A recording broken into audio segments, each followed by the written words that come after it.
Scott Shellady, where were you born, my friend? I was hatched in Des Moines, Iowa. So I have it's not very well known that I have a lot of ties to Iowa. My father was from Muscatine, Iowa, which is on the banks of the Mississippi River across from Illinois. It's actually the only place in the Mississippi River where the river kind of runs east and west. And the town was founded on the fact that a lot of shells would get hung up in the in the water as it kind of came down from Minnesota and northern Illinois, and kind of would get hung up on that little turn it would take. And the shells, they'd harvest the shells out of the river and stamp buttons out of them a long, long time ago. But when plastic came around and Bakelite came around, my dad's hometown kind of went down the road like Gary, Indiana. So it lost a lot of its capital. But my mother, she went to Roosevelt High School in Des Moines, Iowa. My dad went to Muscatine High, and they both met at Drake University in Des Moines, where my father got a full ride to play college football. And so the interesting part about my beginnings, I think probably some of the most interesting is that my mother was very middle class. Her father was a sergeant colonel in World War II. He was an officer, so we've got some great stories about that. But my father was the interesting one because he was so poor. It's hard to say. It's hard to explain. He's probably one of the poorest people I would have ever known had I known him when he was a kid. They didn't have a house with an address. They lived at the end of a dirt little path. It was a corrugated tin roof. When my father got the full ride to play football at Drake University, when he flipped on the light switch in his dorm room his freshman year, that was the first time in his entire life they had running water and electricity in his house. He never, until he went to college, had running water and electricity in his home. And so, he would go down to Salvation Army every August to get clothes for school. All summer long, he had no shoes. I mean, absolutely abject poor, to the point where he collected old wood stoves when he was older in life, just to remind him where he came from, because his background was so rough. And I experienced it because I would go to his parents' house, my grandparents' house on my dad's side, and they had a mud floor in their basement. I mean, mud. There was no concrete, and they didn't have any running water except for at the bottom in the basement at the far corner. There was a little small cement pad, probably about 3 foot by 3 foot, like a square yard, with a drain in the middle of it, and overhead was an old-fashioned, a big a big shower head, and you pulled the chain, and all you got was cold water, and you stood underneath it, and that was where you took your shower.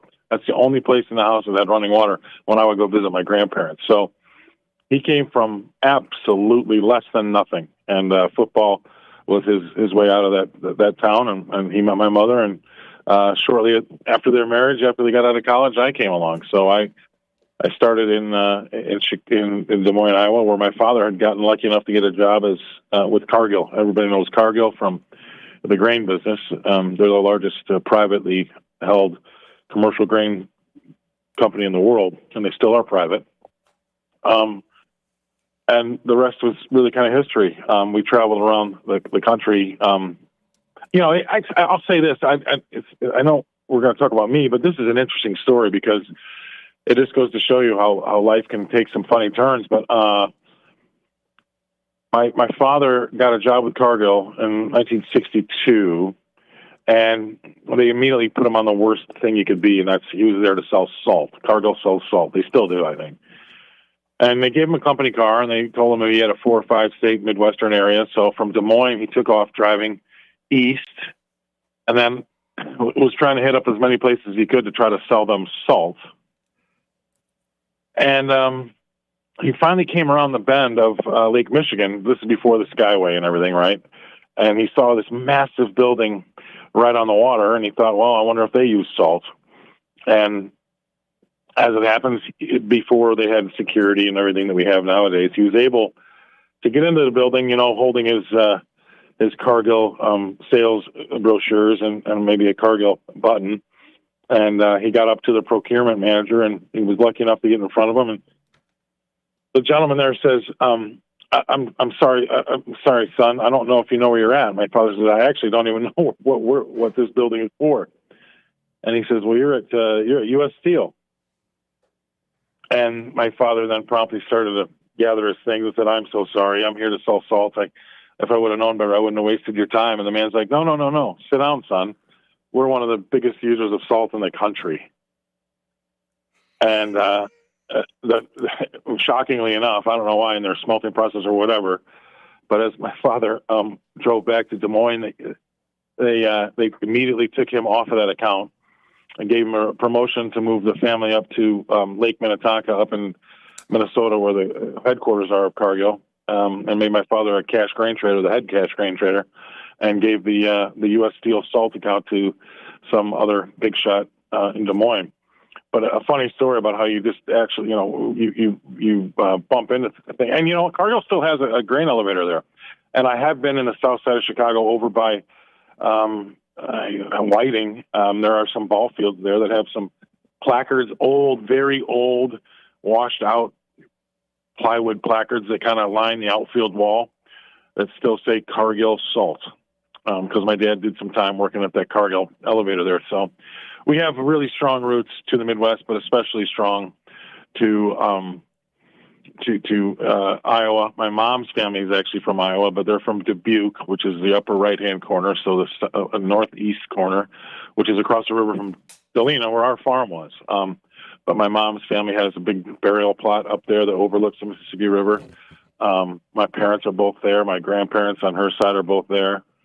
My dad, my daughter, and my brother all buried there now. So we have a big Shellady plot in Iowa. So when I talk to the people from that great state, I tell them I have a lot of ties to Des Moines and Muscatine and Dubuque and a few other smaller towns in between. But yeah, it's interesting beginnings, especially when you talk about it from my father's point of view.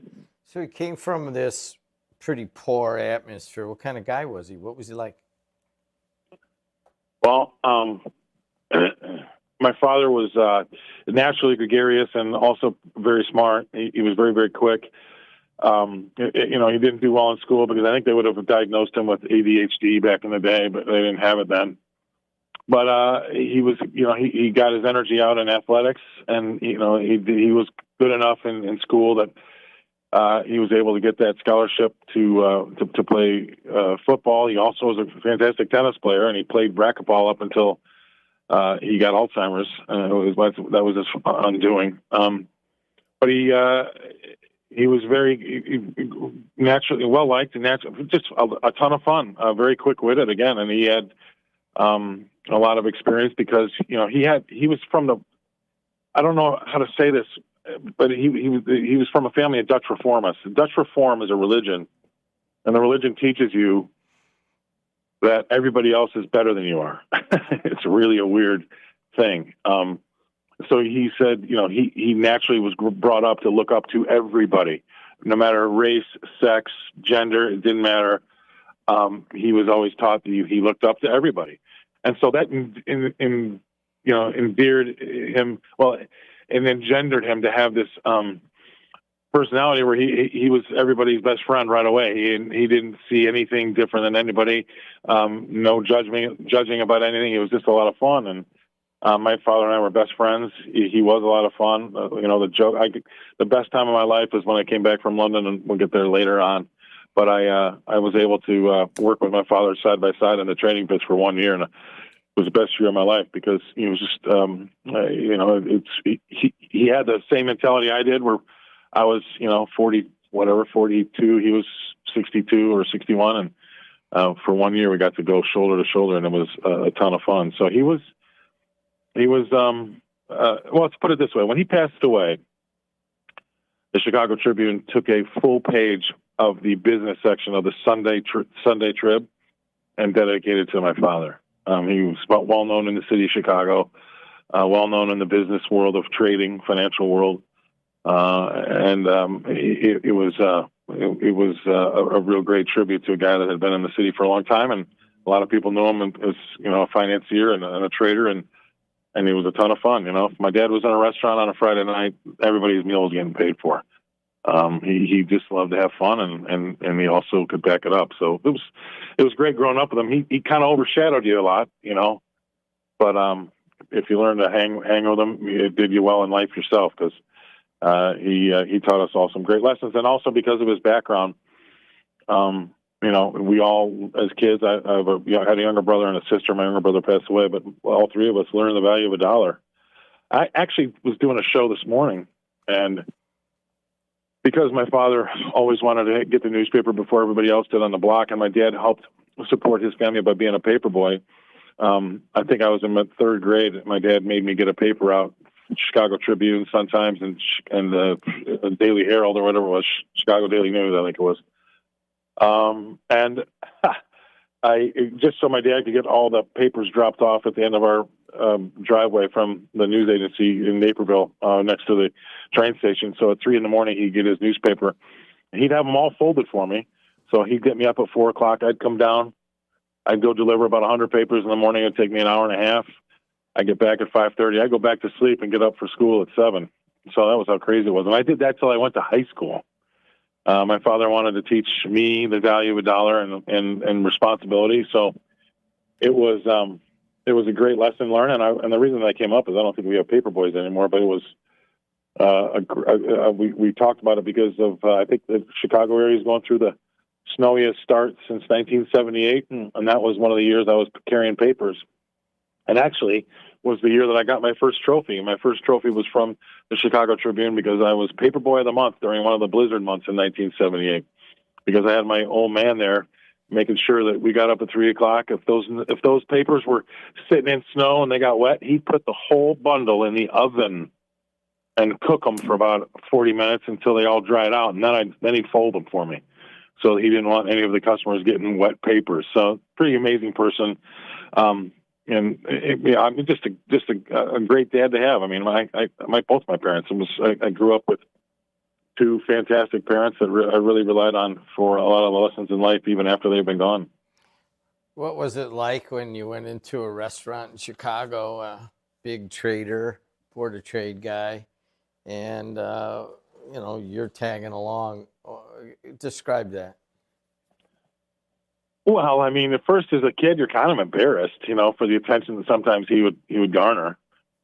But and then my brother and I used to call out the $20 babysitter, because he'd give us a roll of quarters and tell us to go play the jukebox for a little while or whatever. And we had a sign. It'll show you how old I am. But he'd say, when you guys get sick and tired of this and you want to go home, our song, it was like, how you have a safe word today? Our song to ask my dad to go home was tie another yellow ribbon around the old oak tree. So he heard us play that on the jukebox late at night. It was time for him to put the beer down and let's get out of here. So we would, he always had a crowd around him. It was fun. And like I said, a lot of people knew who he was. And back in the go-go days, let's just talk about the 70s for a little while, Jim. I mean, my father is in his 30s and he's making more than the highest paid player on the Cubs. Now, the professional athletes hadn't really exploded in money yet. Obviously, a lot of them had second jobs. Glenn Beckert was the second baseman for the Cubs in the 70s, and my father shared an office with him. We would often take our vacations during spring break when I was a kid down to Arizona and stay where the Cubs used to, train. And a lot of those guys had places that they had to leave because they had to come up for opening day, and we would get to stay at a lot of those places for free. And that's another part of the story that people should know, is that my dad was almost 100%. I mean, he's 100% American, but ethnicity-wise, we were almost 100% Dutch. And he was so proud of his Dutch heritage because the Dutch are the cheapest people in the world. And he would brag about how cheap he was, to the point where it'd make my mother almost throw up, because, she would complain about him not ever buying a nice car, or, he couldn't understand why anybody would wear one more, have more than one pair of shoes, because you only had one pair of feet. You could only wear one pair at a time. I don't need why do you need two pairs? That kind of stuff he'd say all the time. And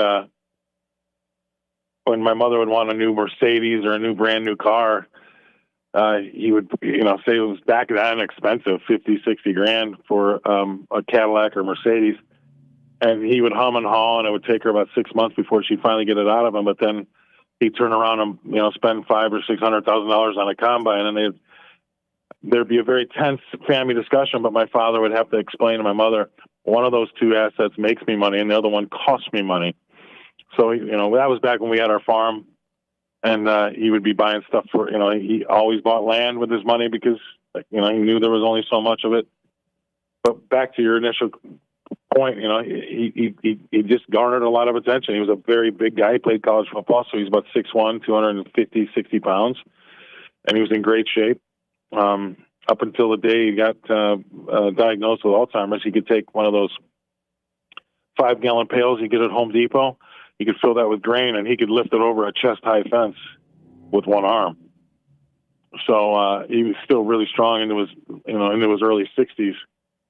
So yeah, it was just a lot of fun, and he had to entertain a lot, so he was pretty good at making having jokes and having a few beers, and he never got too out of hand. But there was a few times at our house where I'd have to come down the stairs at 1 a.m. and ask everybody to be quiet because I couldn't sleep, or turn off the player. Remember the player pianos? Everybody used to say we had a player piano, and that thing would be going like crazy, and we'd have to wipe the sleep out of our eyes until I asked my parents to please be quiet. But yeah, it was. I mean, I had a Norman Rockwellian upbringing. It was a lot of fun, and yeah, it was of the times. It was great. So yeah, I don't have any regrets about my upbringing at all. It was fantastic. What was your little brother's name? My brother was named Mark. As our family goes, I was born first. My brother was 18 months behind me. Sometimes I say that's Irish twins, and then my sister was another 3.5 years behind him. There's about 4 years between my sister and I, maybe 4.5. But he got everything. He was tall, great shape, thin, good looks. I'm short and dumpy. And then my sister was, she came out, she's tall. My sister's 6 foot tall. She's got great looks as well. I was the first one out, and I was the runt. But I used to tell my sister all the time, you should never get in a fight with your brother Mark, because just know for sure that if he came out a girl, you would not be here. So I said, make sure that you're very aware of that. And she didn't understand it when she was a little kid, but yeah. So the three of us, it was a great, there's 5 in the family in total. So we had a lot of fun, and it was fun with our farm. We get to go up there and ride snowmobiles and motorcycles. And my father kind of bribed us with those toys to get us to go up there, because usually we had to go up there, we had to do a lot of work. So there was always something to do. And so my mother made him get some stuff for the kids to make it more fun for us to go up there. So we get to tool around on our snowmobiles in the winter and motorcycles in the summer, and every now and then they'd take us out to the local tavern where my dad would have a few beers and give us the quarters, and if we wanted to go home, we just put Tony tie another yellow ribbon around the old oak tree by Tony, Orlando, and Don, and that was our little safe word. But yeah, I've got stories upon stories, but it was a lot of fun, and again, spending a lot of that time. Chicago and Iowa and that little area there between Chicago and say Des Moines, a lot of miles in my 60 years in between those two places. Your brother, how old was he when he passed? He was 51, so he got diagnosed with terminal brain cancer when he was 50, and they gave him 16 months to live, and then basically he died right on schedule. When he had brain cancer, and when you have cancer that starts in the brain, usually when everybody thinks of brain cancer, I used to think of it like as a golf ball tumor, but that's not the case. There's something called a gliosarcoma, and really what it is it's like a spider web of cancer, and it drills down like stalactites into your brain, so you can't really operate and pull it out. It's like, they're like little tentacles that go throughout your gray matter. They try to get the big parts, and he did go through 3 brain surgeries where he had to learn to walk and talk again. Poor fella. It's horrible. But and he did it to fight to see what he could do, and in the end, it got him. And 51's pretty young. He has 3 kids. I've got 2 nephews and a niece. And it was pretty tough. But yeah. Well, I mean, he had 51 years of being the best looking one in the house, so he had a good time too. But my dad had 2 sons, where my brother was an All-American baseball player. I was an All-State football player. And so he had a lot of fun watching his kids play. I mean, I don't know how many times my parents got to go to games where I'm the starting nose guard, my brother's the starting right defensive end, or I'm the center, my brother's the quarterback, or my brother got a full ride to play baseball in Indiana, so I'd be the catcher and he'd be the pitcher in high school. I mean, it must have been a lot of fun to be our parents getting to go watch all that stuff. So it was a good time. Your sister was part of all that? Yeah, she was a jock too. We make fun of her about it today. But she played basketball and volleyball in high school, and she traveled around with us. And she was part of the cheerleading squad, but also was a really good athlete herself. My dad was a great athlete. My mom wasn't too bad, but a lot of that came from my father and the discipline that came with that. And my dad would, a lot of times he coached a lot of the sports we were in, most of them, mostly football. And he always was very cognizant of the fact that he didn't want anybody to think that he favored his sons.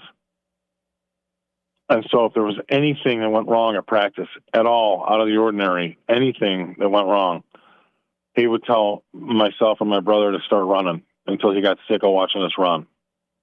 Nobody else on the team. I mean, we would come home crying every day after practice to my mom about how my dad makes us run and nobody else makes us run. But my dad just didn't want anybody to think that he was favoring his kids. So, but we were good. Just to give you an idea about, this is back in the 70s too, right?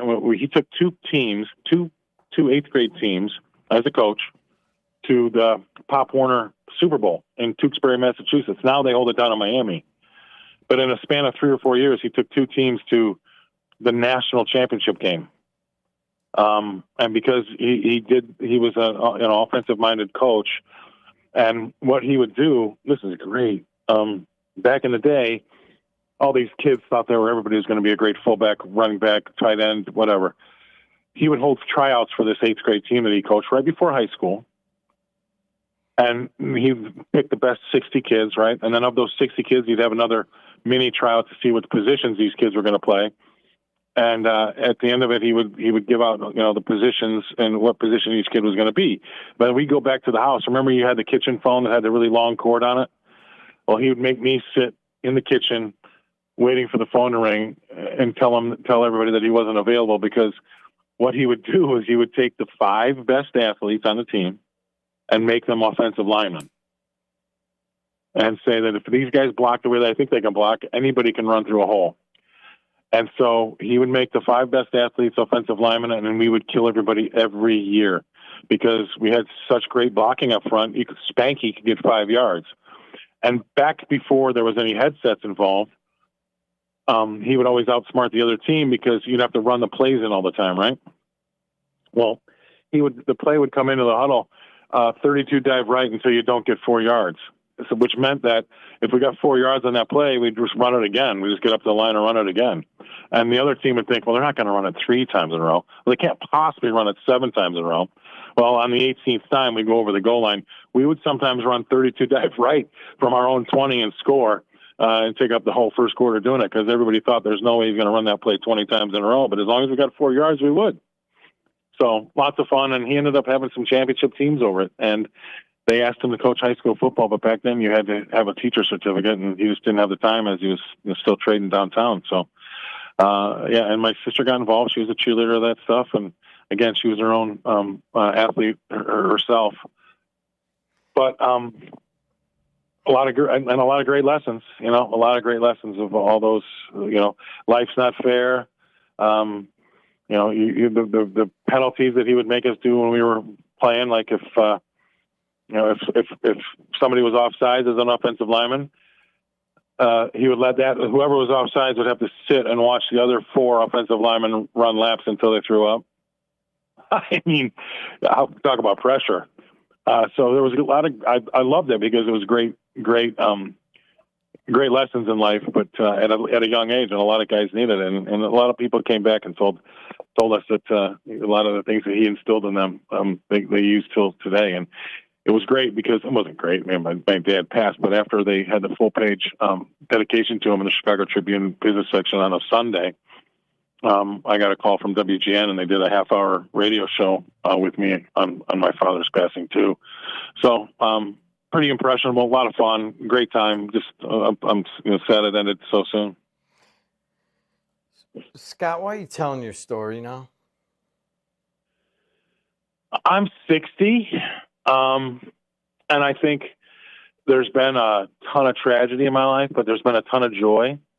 I mean, we'll get into it deeper from, with more of these podcasts down the road, but I've lived all over the world. I've had too much fun. If I died today, I've had 3 times as much fun as the next most fun person.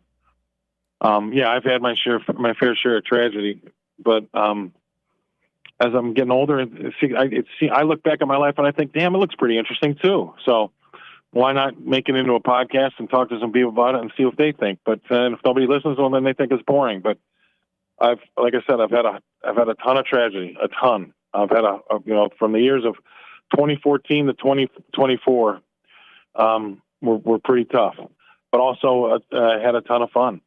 And nothing goes straight up in life.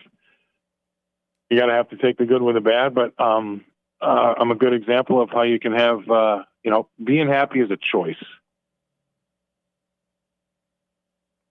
What do you mean by that? Being happy is a choice. It's a choice. You can choose. You can choose to be happy, or you can choose to be sad. Bad things happen to a lot of people. More bad things happen to some than others. But being happy is a choice. You can make the decision to look at the good side of things rather than the bad side of things every day, and that's what I do. I'm tough on myself. I judge myself harshly. I have very long talks with my fat, naked self in the mirror every morning about trying to get better and make today a better day than yesterday was.